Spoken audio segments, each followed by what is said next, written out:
like a Hellcat.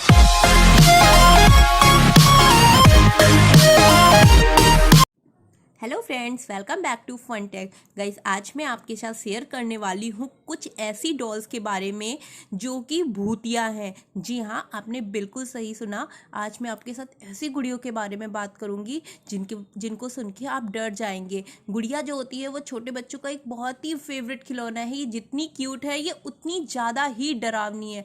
हर एक बच्चा इन dolls के साथ खेलना पसंद करता है, लेकिन ये गुड़िया अगर खतरनाक और जानलेवा निकल जाए तो क्या होगा? बोलो बोलो। हॉलीवुड में रिलीज हुई फिल्म एनाबेल भूतिया गुड़िया पर ही बनी है। असल में वो एक सच्ची कहानी पर आधारित है। आज हम आपको इन भूतिया गुड़ियों के बारे में बताने जा रहे हैं जो कि अभी भी अस्तित्व में हैं।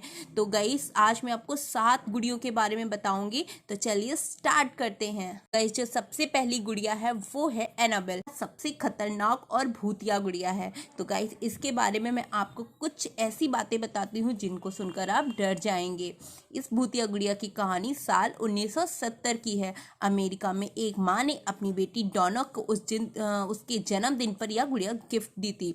शुरुआत में तो वह गुड़िया सिर्फ एक खिलौना थी, लेकिन धीरे धीरे यह गुड़िया हाथ हिलाने लगी। इसके बाद अगर उसे रात को कुर्सी पर रखा जाता था तो वो सुबह जमीन पर पड़ी मिलती थी। हालांकि आप सोचेंगे कि वो गिर भी सकती है, लेकिन वो डेली ऐसा होता था। और कभी कभी तो गुड़िया पर खून के धब्बे लगे हुए भी मिलते थे। इसके बाद डाना की माँ ने पैरानॉर्मल एक्सपर्ट एड और लॉरेन वॉरेन को बुलाया। वॉरेन ने गुड़िया को देख बताया किसी बेहद शक्तिशाली आत्मा ने इस पर कब्जा कर रखा है। इस गुड़िया को तंत्र मंत्र के सहारे बड़ी मुश्किल से काबू किया गया। गाइस, आप यकीन नहीं मानोगे, इसके बाद इसे वॉरेन के ओकलेट म्यूजियम में शीशे के शोकेस में रखा गया है और इसे हाथ ना लगाने की चेतावनी दी गई है। तो गाइस, थी ना ये बहुत ही खतरनाक गुड़िया। आप भी डर गए होंगे ना इसके बारे में सुनकर। तो सेकंड है रॉबर्ट, काले जादू से बोलने वाला खिलौना। रॉबर्ट एक खिलौना है। रॉबर्ट यूजीन ओटो नाम के एक व्यक्ति को ये खिलौना उसके नौकर ने उसे गिफ्ट में दिया था। यह नौकर काला जादू जानता था और उसने खिलौने पर काला जादू किया था। वह खिलौना बोलता भी था। रॉबर्ट के माता पिता ने उसे कई बार रॉबर्ट का नाम लेते सुना। यह खिलौना अब ईस्ट मारिटेलो म्यूजियम में है।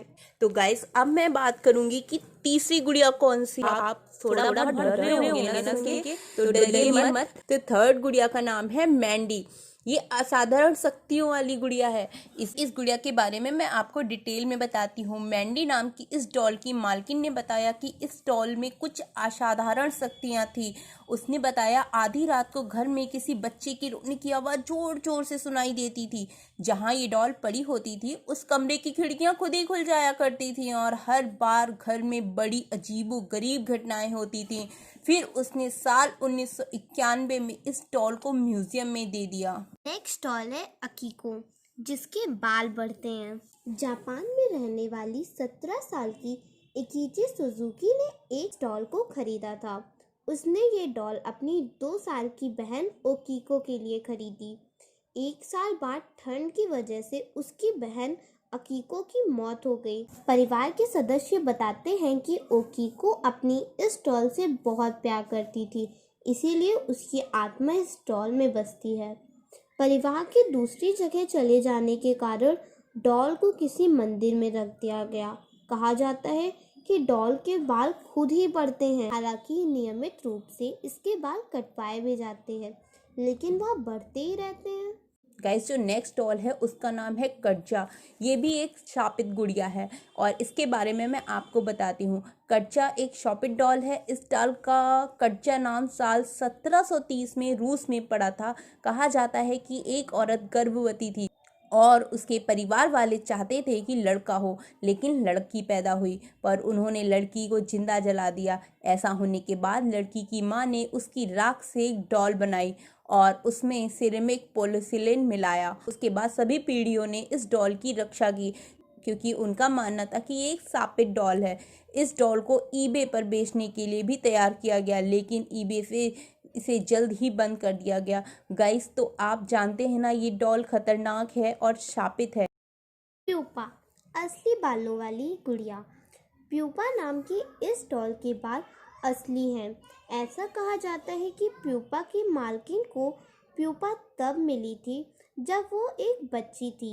साल 1920 से लेकर साल 2005 तक प्यूपा उनके साथ ही रही।